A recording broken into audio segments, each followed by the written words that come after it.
Chapter 6. On Monday, Joey's mom threw a small blanket over the aquarium and another one over my cage, and I began my dark journey back to school. Mrs. Brisbane was excited about having the tadpoles, she said, but I'm not sure we need the blankets. It's a beautiful day. Really? I squeaked, because I couldn't see anything. Once my cage was uncovered, I was back on the table by the windowsill in room 26. Boing, boing, Og's strange voice rang out. Be prepared, Og, I squeaked back at him. You're going to see something surprising. Joey's mom set the aquarium on the table between Og's tank and my cage, then hurried off to work. Soon all my classmates were crowded around the table, asking Joey what was in the aquarium. Mrs. Brisbane told them to take their seats. After the bell rings, we'll talk about our signs of spring. Then Joey will explain what's in the tank. My friends looked disappointed as they went back to their tables. I was pretty sure they'd be even more disappointed when they found out there was nothing in the tank but 2 specks. The bell rang and Mrs. Brisbane took attendance. Now can we see what's in the tank? Slow down Simon asked. Mrs. Brisbane smiled and said, try to be a little bit patient. Now, raise your hand if you'd like to share a sign of spring that you found this weekend. A lot of hands went up. Mrs. Brisbane called on Rolling Rosie first. It's staying light longer in the evening, and it was so warm today I didn't have to wear my winter coat. Just a light jacket, she said. Yes, Mrs. Brisbane nodded. The days start to get longer in the spring. Remember, we set our clocks forward an hour for daylight savings time, so the skies are light a lot longer now. Hurry Up Harry raised his hand. But it's darker in the morning. It's hard to get out of bed when it's dark. He yawned a big yawn. Some of my friends laughed, but Mrs. Brisbane agreed. I have to admit it's hard for me to get up too, Harry. Lots of my classmates had seen leaves budding on trees, grass springing out of the ground, and flowers growing. Helpful Holly said her mom had taken her shopping for spring clothes. That's a great sign of spring, Mrs. Brisbane said. The stores are full of Easter candy, Thomas said, but my mom won't buy it for me. She says Easter is a long way off. His comment brought more giggles. Small Paul got up and showed the class a new chart he'd made of spring temperatures over the last 10 years. We've been having average temperatures for spring, he said as he pointed to wavy lines and explained them. At last it was Joey's turn. My dad sent me 2 signs of spring. May I show them now? He asked Mrs. Brisbane. Our teacher said yes, and Joey walked over to our table. In the spring, lots of animals come out of hibernation and have new babies, he said, including these. All eyes were on Joey as he pulled the small blanket off the aquarium. I heard a gasp, then silence. The only one who made a sound was Og. Boing, boing, boing. These are tadpoles, Joey said. I mean, they're going to grow into tadpoles. And tadpoles grow into frogs. They just look like dots now, but pretty soon they'll grow tails and legs and start to become frogs. Everybody was quiet until Og twanged, boing, boing, boing, boing. That made everybody laugh. Stop talking, Sophie's hand shot up. Was Og a tadpole once? Joey nodded. Sure, all frogs were. My friends seemed surprised, and so was I. Can we see them? Felipe asked. Mrs. Brisbane had my friends make a line so that each one could have a good look. You might be disappointed, I squeaked. They don't do much. One by one, they came up to the aquarium to look at the specks with Mrs. Brisbane and Joey. "What's that goo?" "Not now," Nicole asked.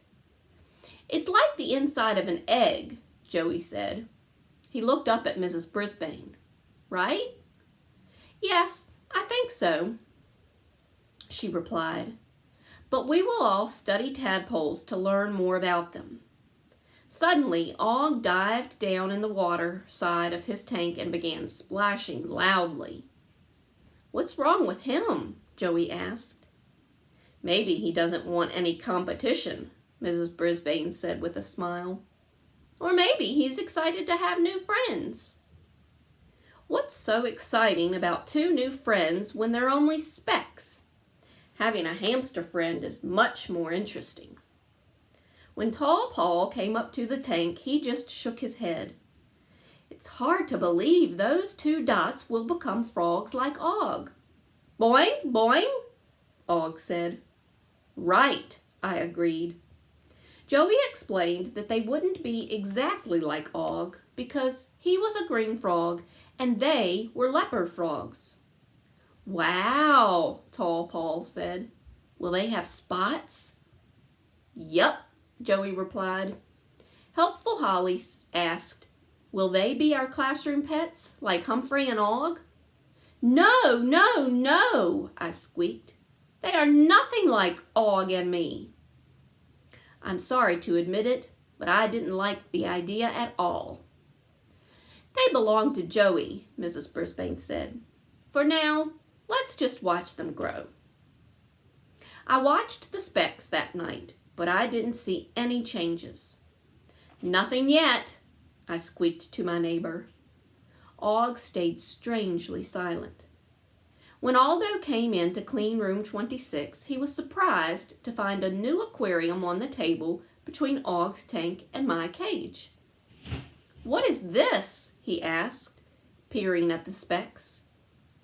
"Two tadpoles," I squeaked. Of course, I knew that he didn't understand me.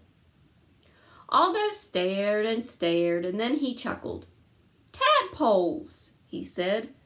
"Twin tadpoles." He kept chuckling as he swept the floor. "Twins, twins everywhere. I think I'm seeing double." He turned in Og's direction. "How do you feel about twin frogs, Og?" But Og just sat there like a rock. Og was silent all night long. The specks didn't change one bit. Were they really alive? Although I'm usually active at night, room 26 was so boring I fell asleep. And I didn't wake up until sunlight was streaming through the window and Mrs. Brisbane opened the door. "Morning," she said in a cheery voice. "Morning," I squeaked. Og was still silent. I glanced over and saw that Mrs. Brisbane carried a vase with some very colorful flowers in it. They were red, yellow, orange, and purple. "How are these for signs of spring?" she asked as she set the vase on her desk. "Very nice," I said. By the time she took off her coat, Thomas and Felipe raced into the room. "Look at this sign of spring!" Thomas spread his arms wide and turned in a circle. "My mom didn't make me wear my winter jacket. I was getting really tired of that old thing. Besides, the arms were getting way too short. I won't be wearing that jacket anymore." Mrs. Brisbane held up the vase of flowers. "Here's my sign of spring. Tulips." "Wow, look at all the colors," Felipe said. Soon other friends hurried into room 26.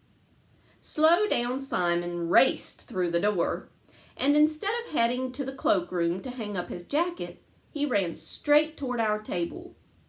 "Whoa! I can't believe it!"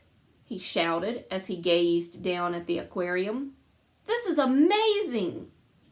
Felipe, Thomas, Nicole, and Sophie joined him.